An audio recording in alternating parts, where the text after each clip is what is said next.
आइए जानते हैं आज की कुछ अंतर्राष्ट्रीय खबरों को। पहले एक नजर आज की हेडलाइंस पर। महाराष्ट्र के अमरावती में 8 मार्च तक बढ़ा लॉकडाउन, कोरोना के बढ़ते मामलों की वजह से फैसला। पीएम मोदी ने किया पहले इंडिया टॉय फेयर 2021 का उद्घाटन, बोले इस क्षेत्र में छिपी है देश की ताकत। बंगाल में पोस्टर तक पहुंची जुबानी जंग, भाजपा का दावा बंगाल बेटी चाहता है बुआ नहीं।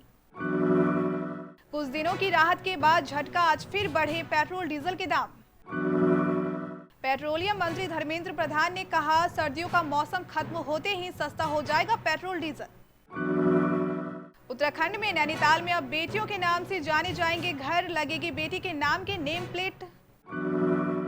दिल्ली में बहन से छेड़छाड़ का विरोध किया तो भाई पर हमला, शिकायत की तो पुलिस ने पूछा कहां है खून। अखिलेश यादव को झटका, पूर्व राष्ट्रीय प्रवक्ता अनिल यादव का इस्तीफा, पत्नी पंखुरी पाठक पर एसपी नेताओं की टिप्पणी से थे आहत। ऐश्वर्या की नई हमशक्ल, पाकिस्तानी ब्यूटी ब्लॉगर आमना इमरान की फोटो वायरल, खुद को बताती है ऐश्वर्या राय की कार्बन की कॉपी।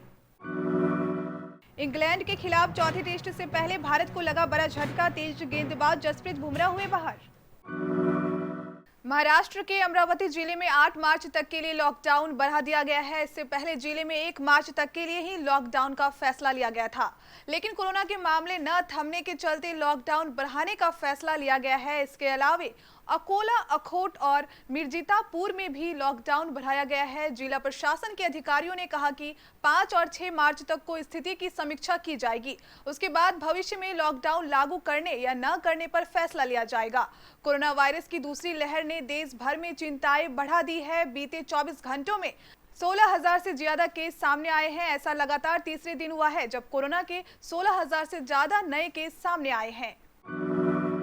प्रधानमंत्री नरेंद्र मोदी शनिवार सुबह 11 बजे भारत खिलौना मेला का वीडियो कॉन्फ्रेंसिंग के जरिए उद्घाटन किया है। आत्मनिर्भर भारत अभियान में वोकल फॉर लोकल के तहत देश को खिलौना निर्माण का वैश्विक हब बनाने के मकसद से शिक्षा मंत्रालय, महिला व बाल विकास मंत्रालय और कपड़ा मंत्रालय मिलकर इसका आयोजन करवा रहे हैं। भारतीय खिलौना मेला के लिए अभी तक 10 लाख से अधिक रजिस्ट्रेशन हो चुके हैं। भारत खिलौना मेला 2021 के उद्घाटन समारोह के अवसर पर प्रधानमंत्री मोदी ने कहा, आप सभी से बात करके ये पता चला है कि हमारे देश के खिलौना उद्योग में कितनी बड़ी ताकत छिपी हुई है।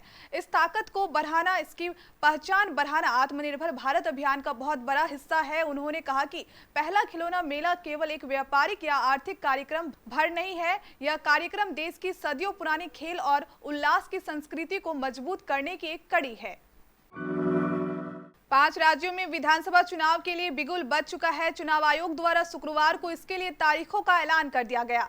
इसके बाद अब इन राज्यों को अलग अलग राजनीतिक दलों ने भी मोर्चा संभाल लिया है और चुनावी तैयारियों में जुट गई है। फिलहाल सबसे ज्यादा हलचल इस वक्त ममता बनर्जी के गढ़ पश्चिम बंगाल में है। वहां भारतीय जनता पार्टी ने अपनी पूरी ताकत झोंक दी है और कोई भी कसर नहीं छोड़ना चाहती। बंगाल बीजेपी ने अब इस चुनाव को बुआ बेटी की जंग बनाना शुरू कर दिया है। पार्टी की तरफ से महिला नेताओं के पोस्टर जारी कर कहा गया कि बंगाल को बुआ नहीं बेटी चाहिए। उधर टीएमसी ने भी इस पर पलटवार करते हुए जवाब दिया और कहा कि बंगाल को अपनी बेटी पसंद है।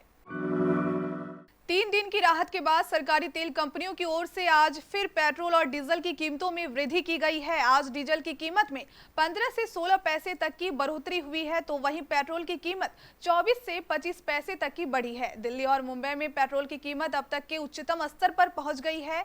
इन दोनों शहरों में पेट्रोल की कीमत अपने सर्वोच्च स्तर पर है। अब दिल्ली में पेट्रोल का दाम 91.17 रुपए, जबकि डीजल का दाम 81.47 रुपए पहुंच गया है। वहीं मुंबई में पेट्रोल की कीमत 97.57 रुपए व डीजल की कीमत 88.60 रुपए प्रति लीटर पहुंच गई है।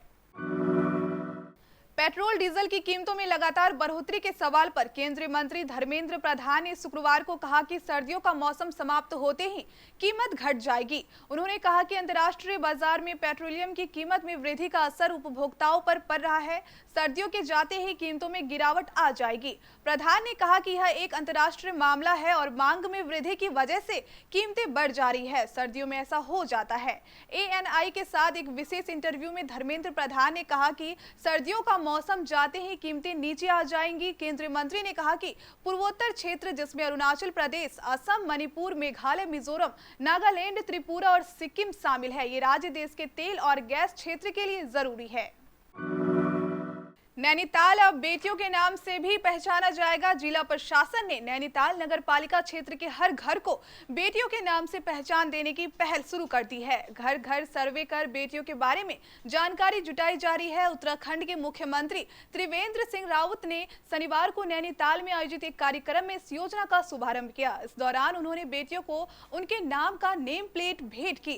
शनिवार को मुख्यमंत्री ने नैनीताल से डोर टू डोर लगने वाली बेटियों के नाम की नेम प्लेट घड़े की पहचान चैलिक नाम लगाने का भी शुभारंभ किया। पट्टिका भेंट कर मुख्यमंत्री ने योजना का शुभारंभ किया। इससे पूर्व प्रदेश में बेटी बचाओ बेटी पढ़ाओ अभियान को और गति मिलेगी। इसके साथ ही मुख्यमंत्री त्रिवेंद्र सिंह रावत ने आज नैनीताल में 4002.40 लाख लागत की आधा दर्जन से अधिक योजनाओं का लोकार्पण और शिलान्यास किया, जिसके बाद वह हाईकोर्ट के चीफ जस्टिस से शिष्टाचार भेंट के लिए पहुंचे।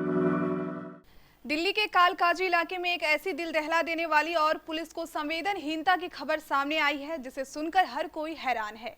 कालकाजी इलाके में एक 17 साल के लड़के ने जब अपनी बहन के साथ छेड़छाड़ का विरोध किया तो 3 बदमाशों ने उसे पहले बहुत पीटा, फिर चाकू से हमला कर दिया। बाद में उस लड़के को एम्स में भर्ती कराया गया। पीड़िता का आरोप है कि उस पर बीते 3 दिनों से कुछ बदमाश लड़के अश्लील टिप्पणियां कर रहे थे और छेड़छाड़ कर रहे थे। एक दिन जब मेरे भाई ने उनका विरोध किया तो उन्होंने पहले उसे पीटा, फिर चाकू से वार कर दिया। चाकू लगने के बाद भाई का खून बहने लगा। तब वहां से कुछ दूर पर मौजूद एक पुलिस वाले के पास गई और शिकायत की तो उसने कहा कि उसे कोई खून नजर नहीं आ रहा। जब मैंने उस पुलिस वाले से कहा कि मैं पूरी तरह खून में डूबी हुई हूं तो वह मुझ पर चिल्लाने लगा और वहां से भगा दिया। फिर मैं एक और पुलिस वाले के पास गई और उसने मेरी शिकायत लिखी। उत्तर प्रदेश विधानसभा चुनाव 2022 की तैयारी में जुटे समाजवादी पार्टी के मुखिया अखिलेश यादव को गौतम बुद्ध नगर में बड़ा झटका लगा है। समाजवादी पार्टी के पूर्व राष्ट्रीय प्रवक्ता अनिल यादव ने पार्टी के सभी पदों के साथ साथ प्राथमिक सदस्यता से भी इस्तीफा दे दिया है। कभी सपा चीफ अखिलेश यादव के करीबी नेताओं में शुमार अनिल यादव ने अपने इस्तीफे में लिखा है, यह वह समाजवादी पार्टी नहीं है जिसका मैं सच्चा सिपाही हूँ। राजनीतिक के जानकारों का दावा है कि वह कांग्रेस पार्टी में भी शामिल हो सकते हैं, क्योंकि उनकी पत्नी पंखुरी पाठक भी कांग्रेस पार्टी में है और सक्रिय तौर पर काम कर रही है। ऐश्वर्या राय की तरह दिखने की वजह से वायरल होने वालों की फहरिस्त में एक नाम और शामिल हो गया है। वे है पाकिस्तान की ब्यूटी ब्लॉगर आमना इमरान। सोशल मीडिया पर खूब एक्टिव रहने वाली आमना के अकाउंट पर कई ऐसी फोटो मौजूद हैं जिनमें वे न केवल ऐश्वर्या की तरह पोज दे रही हैं बल्कि काफी हद तक उनके जैसी दिख भी रही हैं। उनकी ऐसी ही कुछ फोटो वायरल हो रही है और सोशल मीडिया यूजर्स उन्हें ऐश्वर्या की कार्बन कॉपी बता रहे हैं। भारतीय टीम को इंग्लैंड के खिलाफ टेस्ट सीरीज के चौथे मैच से पहले बड़ा झटका लगा है। टीम के स्टार तेज गेंदबाज जसप्रीत बुमराह व्यक्तिगत कारणों की वजह से इस टेस्ट से बाहर हो गए हैं।